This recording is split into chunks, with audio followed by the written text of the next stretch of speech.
Radhe Radhe friends, मैं वैष्णवी। मेरे channel Krishna भक्ति पर आप सभी का स्वागत है।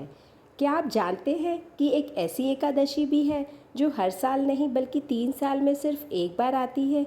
जी हाँ, इस शुभ दिन को परमा एकादशी या कामदा एकादशी कहा जाता है। आज इस वीडियो में आप देखेंगे कैसे एकादशी के दिन मैंने अपने ठाकुर जी की सेवा की।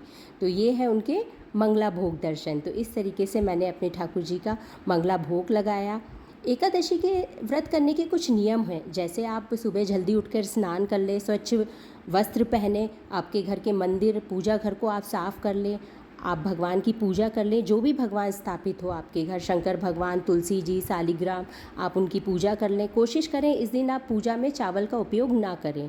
और इस दिन या अधिक मास पुरुषोत्तम मास में सूखी तुलसी के दिए का बहुत महत्व बताया है, तो आप सूखी तुलसी से बने दिए से पूजा अवश्य करें। अब मैं अपने ठाकुर जी का पंचामृत स्नान कराऊंगी। अधिक मास में, ग्यारस में, जन्माष्टमी पे, इन विशेष दिनों पर आपको ठाकुर जी को पंचामृत से स्नान कराना है। पंचामृत में आप 5 चीज़ों का उपयोग करिए, जैसे दूध है, दही है, शहद है, इत्र है, चंदन है। तो इस तरीके से आप अपने ठाकुर जी की सेवा करें। तो मैं ये अपने ठाकुर जी की चंदन सेवा कर रही हूँ। तो इस तरीके से मैंने अपने ठाकुर जी को पंचामृत स्नान कराया, चंदन सेवा कराई, और अब मैं ठाकुर जी की वस्त्र सेवा करूँगी। ग्यारस के दिन आप ठाकुर जी को पीला कलर के ही वस्त्र पहनाएं। पीले रंग के वस्त्र का विशेष महत्व है ग्यारस के दिन। तो आप अपने ठाकुर जी को पीले कलर के वस्त्र ही पहनाएं और कॉटन के ही पहनाएं, क्योंकि गर्मी बहुत अधिक होती है इन दिनों। तो हमें ठाकुर जी को सूती कपड़े ही पहनाना है। तो ये रहे हमारे ठाकुर जी के श्रृंगार दर्शन। अब मैं उनका पत्रावली श्रृंगार कर रही हूँ। तो इस तरीके से आपको अपने ठाकुर जी का पत्रावली श्रृंगार करना है, क्योंकि विशेष दिन है, एकादशी दिन है और ये हमारे ठाकुर जी का ही दिन है। तो इस तरीके से आपको अपने ठाकुर जी का श्रृंगार करना है, उन्हें इत्र सेवा देना है, उन्हें इस तरीके से पालना झुलाना है। तो ये रहे हमारे ठाकुर जी के पूर्ण श्रृंगार दर्शन। तो देखिए हमारे ठाकुर जी कैसे लग रहे हैं। तो शास्त्रों के अनुसार इसी व्रत के प्रभाव से कुबेर जी को धन के देवता का पद मिला था और राजा हरिश्चंद्र को अपना खोया राजपाट वापस मिला था।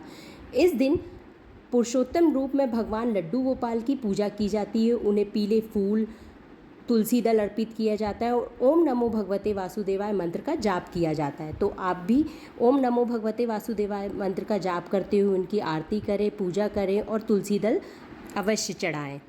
तो इस तरह आप अपने लड्डू गोपाल जी की पूजा करें, आरती करें ओम नमो भगवते वासुदेवाय मंत्र के साथ।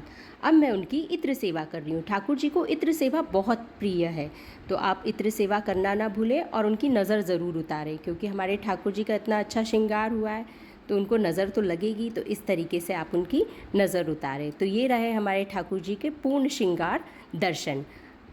और इस एकादशी पर हमने अपने लड्डू गोपाल जी को बेल का मनोरथ धराया है। आप कोई भी मौसमी फल का मनोरथ धरा सकते हैं, जैसे कि आम है, बेल है, जामुन है। आप किसी भी फल का भोग लगा सकते हैं।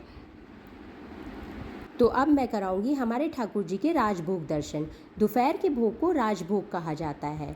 भोग लगाने से पहले आप तुलसी पत्र डालना ना भूलें, क्योंकि बिना तुलसी पत्र डाले ठाकुर जी भोग स्वीकार नहीं करते, भोग ग्रहण नहीं करते। तो आप पहले तुलसी पत्र डालें हर एक भोग सामग्री में, फिर भगवान को अर्पण करें इस तरीके से। तो आप भोग में जो भी आपके घर बना हो, जैसे फलियार का बना हो, जो भी मौसमी फल हो वो आप ले सकते हैं। और ठाकुर जी का सबसे प्रिय दही, मक्खन, छाछ आप ले सकते हैं भोग में। तो इस तरीके से मैंने अपने ठाकुर जी का ग्यारस पे भोग लगाया। आशा करती हूँ आप सभी को मेरा वीडियो पसंद आया हो। तो कमेंट में राधे राधे लिखना ना भूलना। जय श्री कृष्णा, राधे राधे।